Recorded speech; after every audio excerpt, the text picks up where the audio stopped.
Going through a pregnancy loss is, well, it's an incredibly painful and confusing journey. It's often filled with so many questions that just seem to hang in the air with no answers. In this explainer, we're going to shed some light on this topic, relying on science to offer some compassionate clarity and hopefully help you understand what's happening. Right at the heart of this whole experience are these two gut-wrenching questions. Why did this happen? And maybe the hardest one, could I have done something to prevent it? Look, these are completely natural questions. Today, we're going to walk through the answers that science gives us, so you can hopefully find some of the peace you absolutely deserve. Okay, the first really important thing to know is this. Somewhere between 10 and 20% of all known pregnancies end in miscarriage. Let that sink in. As tough as this experience is, it is incredibly common. You are not alone in this. I promise you, you are not alone. So let's just define what we're talking about here. An early miscarriage, which is the most common kind by far, is a pregnancy loss that happens within the first 3 months, usually before the 12-week mark. Understanding this time frame helps us focus on the most common biological causes, which, as you're about to see, are almost always completely out of anyone's control. It is so easy and so very human to start replaying every single moment, every decision, searching for something you did wrong. It's a natural reaction. But the science, it tells a very different and much kinder story. The real story here is usually a biological one, not a story of blame. All right, let's get into the heart of it. We're going to break down the causes into two main groups, things that are completely beyond our control and things that can potentially be managed or influenced. Making this distinction is absolutely key to lifting that heavy burden of guilt. This really lays it all out, doesn't it? On the left, we've got the uncontrollable causes, things like random chromosome issues and maternal age. And over on the right, you see the factors that can be managed with your doctor, like chronic health conditions and lifestyle choices. But just notice, the left column carries most of the weight here. And this brings us to the single most important point of this entire conversation. This is huge. What you're looking at here is the staggering fact that somewhere between 50 and 70%, that's over half, of all early miscarriages are caused by chromosomal abnormalities. If you remember one thing today, please let it be this. So, what does that mean?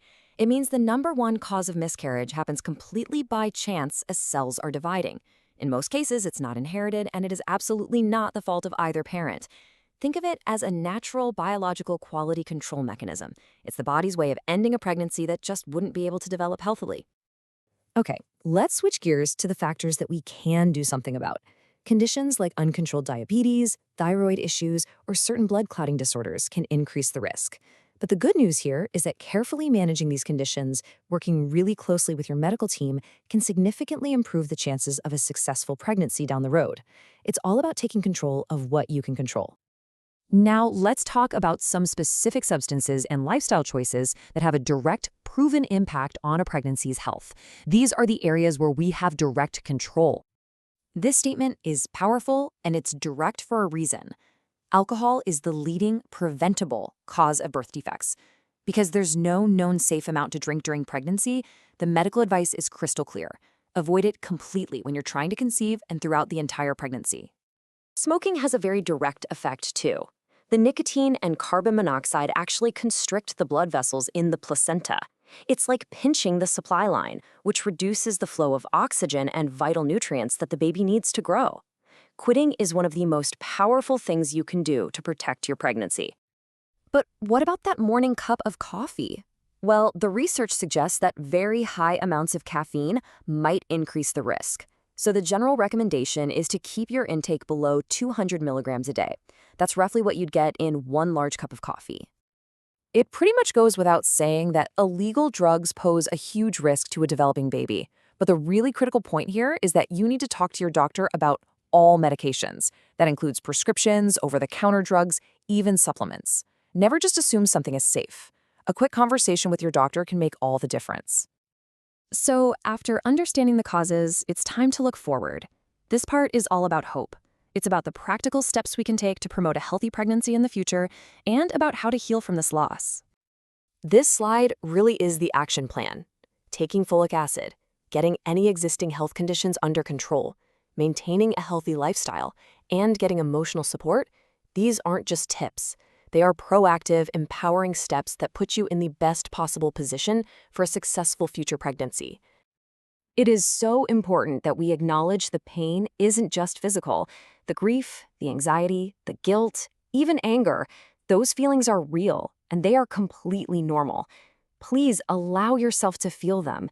Emotional healing is a huge part of recovery, and it takes time and patience with yourself. And we're going to end with this powerful, hopeful fact. Even after a miscarriage, or even after multiple losses, the vast majority of women go on to have a healthy baby. Please remember this. A miscarriage is an event that happened to you. It is not a judgment on your future. There is always, always hope.